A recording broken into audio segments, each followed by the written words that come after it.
Deixa eu te contar uma cena que acontece o tempo todo. O empresário senta na reunião, o comprador olha os números e diz: sua empresa vale 140 milhões de reais. Então ele vai para casa, abre um espumante e avisa a família: 140 milhões de reais.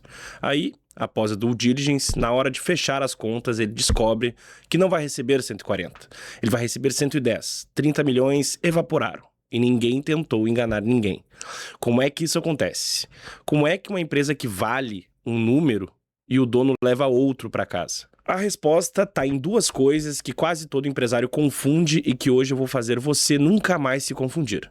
Porque entender isso é a diferença entre negociar sabendo o que está em jogo e negociar no escuro. Hoje a gente fala de valuation, a ciência e a arte de colocar um preço em uma empresa. Fala pessoal, sejam muito bem-vindos a mais um episódio da Jornada do Equity, a nossa série sobre vendas de empresa, fusões e aquisições, M&A. Esse é o quarto vídeo da série. Nos anteriores a gente já falou sobre o que é de verdade o seu equity e sobre como arrumar a casa antes de vender. Hoje a gente chega no momento em que todo mundo estava esperando. O preço. Como é que se coloca um número em uma empresa? E eu já adianto, não é chute, não é achismo e também não é uma fórmula mágica que cospe o número certo. É uma mistura de métodos e julgamento. Tem parte que, de fato, é ciência e tem parte que é arte. E quem entende essas duas coisas negocia muito melhor. Como sempre, tudo que a gente resume aqui, a gente ensina no passo a passo do curso do Zero à Assinatura da Visp Capital. O link está na descrição e eu falo um pouco mais dele depois. Vamos começar entendendo como se chega num número. Numa venda séria de empresa, ninguém usa uma conta só.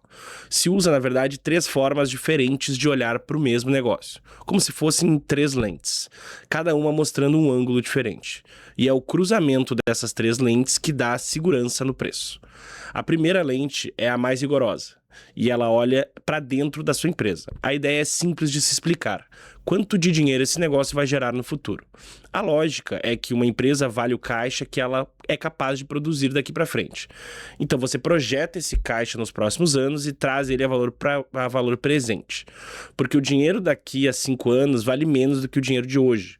No jargão, isso se chama fluxo de caixa descontado, mas o que importa para você é o conceito. Essa lente mede o valor da sua empresa pelos próprios méritos dela, pelo que ela gera, sem depender do que está acontecendo no mercado lá fora.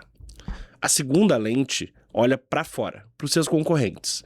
A pergunta aqui é: por quanto empresas parecidas com a sua estão sendo vendidas hoje? Se negócios do seu setor, do seu tamanho, estão sendo negociados por, digamos, 8 vezes o lucro, faz sentido que a sua empresa esteja numa faixa parecida, ajustando para mais ou para menos conforme ela cresce mais ou se arrisca menos, tem margens melhores e por aí vai. Essa lente captura o humor de mercado, quantos compradores estão dispostos a pagar por empresas como a sua neste momento. E a terceira lente olha para o passado recente, por quanto empresas do seu setor foram efetivamente vendidas nos últimos anos. Repara que é diferente da segunda. Uma coisa é o preço que a sua empresa vale no mercado. Outra é o preço que alguém realmente pagou para tomar o controle de uma empresa assim. Esse preço de venda de verdade geralmente é mais alto, porque quem compra o controle paga um extra por isso, o chamado prêmio de controle. Essa lente mostra o que os compradores toparam pagar na prática para ficar com o comando. Juntam-se essas três lentes e você tem um número único. Você tem uma faixa de valor, um piso e um teto. E é dentro dessa faixa que acontece a negociação de verdade. Quem chega achando que existe um número certo já começa perdendo. Existe um intervalo razoável e o jogo é aonde dentro dele você consegue fechar. Agora vamos para o ponto que fez 30 milhões sumirem lá no começo do vídeo. Presta atenção porque aqui é a parte mais importante de todas. Quando essas contas de valuation produzem um número, o primeiro número que aparece é o valor da empresa. No jargão é o valor de firma. E inteiro aqui tem um significado bem específico, é o valor de tudo, considerando todo mundo que financia a empresa.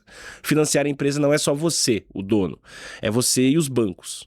Quem emprestou o dinheiro para a empresa. Deixa eu dar um exemplo concreto. Suponha que sua empresa gere 20 milhões de lucro operacional por ano, o EBITDA, que é basicamente o quanto a operação gera de caixa antes de impostos e financiamentos. E digamos que a empresa parecidas com as suas estão sendo avaliadas em 7 vezes esse lucro. 7 vezes 20 dá 140 milhões. 140 milhões, esse é o número da manchete. É o número que o comprador fala na reunião. É o número que faz o dono abrir o espumante. Só que esse número é o valor da empresa para todo mundo. para os donos e para os credores. E aí vem a pergunta que muda tudo. Quanto disso é seu? E chegamos na conta que separa quem entende de quem não entende. O valor de empresa inteira não é o que você leva para casa, porque a empresa tem dívidas. E dívida, quando a empresa é vendida, precisa ser paga. Quem recebe primeiro é sempre o banco, é o credor. O dono fica com o que sobra disso. A conta é direta. Você pega o valor da empresa inteira e tira as dívidas. Mas não é a dívida bruta, sim a dívida líquida, que é a dívida total menos o dinheiro que a empresa tem em caixa. Faz sentido. Se a empresa deve, mas também tem uma reserva no banco, essa reserva abate parte da dívida. Vamos a um exemplo com os números na tela. O valor da empresa inteira deu 140 milhões de reais. A empresa tem 35 milhões de dívidas com bancos e tem 5 milhões em caixa. Então a dívida líquida é 35 menos 5, 30 milhões. Agora a conta final, 140 menos 30 de dívida líquida dá 110 milhões. Esses 110 milhões é o que é seu, é o valor que pertence a você, o dono. É o seu equity. E se você tem sócios, é isso que se divide entre vocês, conforme a participação de cada um. Tá vendo os 30 milhões que sumiram lá no gancho? Não sumiram, eles nunca foram seus. Eram do banco. A empresa valia 140, mas 140 era o valor dela como um todo, incluindo o que ela devia. O que sobra para os donos, depois de pagar quem tem que ser pago, é sempre menos. E olha o motivo prático de você saber disso. Se você entra numa negociação achando que vai receber o valor da empresa inteira, você vai sair frustrado. E pior, vai negociar mal, porque está ancorando seu número no lugar errado. Quem entende essa ponta, olha direto para o número certo e o que efetivamente vai cair na sua conta. E negocie em cima disso. Essa é talvez a confusão que mais faz empresários brasileiros perder dinheiro e a paciência numa operação. Então, a gente chegou nos 110 milhões, mas ainda não acabou. Ainda tem uma última rodada de ajustes e é aqui que a ciência vira arte. Primeiro, os ajustes mais óbvios. Se ao investigar a empresa o comprador encontrar algum problema, uma dívida com a receita ou um processo, ele vai querer descontar isso do preço. Por outro lado, se a empresa tem coisas que não fazem parte da operação, mas tem valor, um imóvel, uma participação em outro negócio, isso pode ser somado à parte. E se existe um gasto grande já comprometido que não estava nas contas, também entra no ajuste. Essas indas e vindas são normais. Mas agora vem o ponto que eu mais quero que você leve desse vídeo, junto com a conta da dívida. Lembra da primeira lente, aquela que projeta o caixa futuro da empresa? Ela produz um número que parece ser super preciso, cheio de casas decimais. Mas esse número inteiro depende de uma coisa, das suposições que você colocou na conta. Quando você acha que a empresa vai crescer, qual a margem de lucro ela vai ter, quão arriscado é o negócio, e aqui está o segredo. Cada uma dessas suposições é um julgamento, ou seja, um julgamento diferente dá um preço diferente. O vendedor naturalmente coloca suposições otimistas. Minha empresa vai crescer 15% ao ano. O comprador, por sua vez, já coloca algumas suposições conservadoras. Vai crescer 6%. E aí você percebe uma coisa importante. A negociação de verdade não é o preço final. É sobre suposições que geram este preço. Deixa eu te mostrar uma pergunta que o comprador vai fazer e que você precisa estar pronto para responder.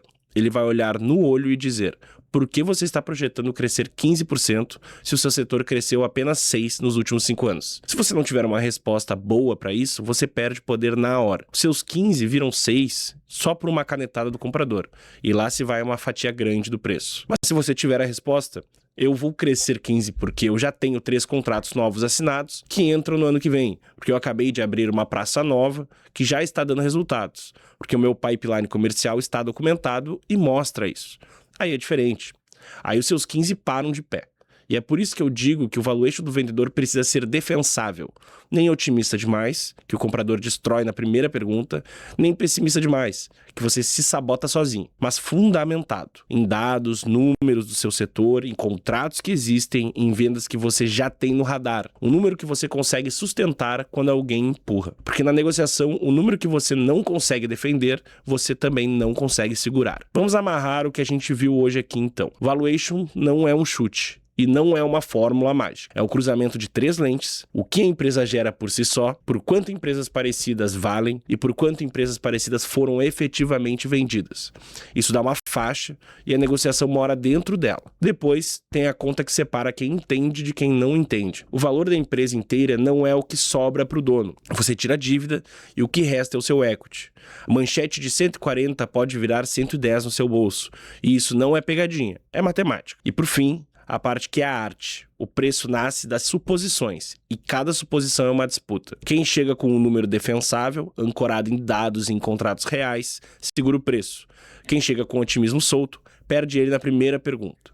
Agora, olha só aonde isso nos leva. A gente chegou num preço. Um preço acordado, digamos que aqueles 110 milhões, com base em tudo que o vendedor apresentou. Mas repara nas palavras. Apresentou. Até agora, o comprador confiou nos números que você mostrou. E aí vem a pergunta natural. E se, quando ele for verificar tudo de perto, a realidade for diferente do que estava no papel, o que acontece? É exatamente isso que acontece no próximo episódio. Depois que o preço é acordado, começa a fase que você pode confirmar ou destruir tudo. O momento em que o comprador abre as suas gavetas e checa uma por uma se cada número que você apresentou é verdade. Isso se chama due diligence. E é onde muito preço que parecia fechado despenca. Por hoje é isso, pessoal. Se esse vídeo te fez enxergar o preço de uma empresa de uma forma mais clara, de um jeito novo, principalmente aquela conta da dívida, deixa o like, que ajuda demais a Visp Capital, e se inscreve para não perder o episódio sobre due diligence. E se você está pensando em vender a sua empresa um dia, dê uma olhada no curso do Zero Assinatura na descrição. Aprender a montar e defender o seu próprio valuation pode ser literalmente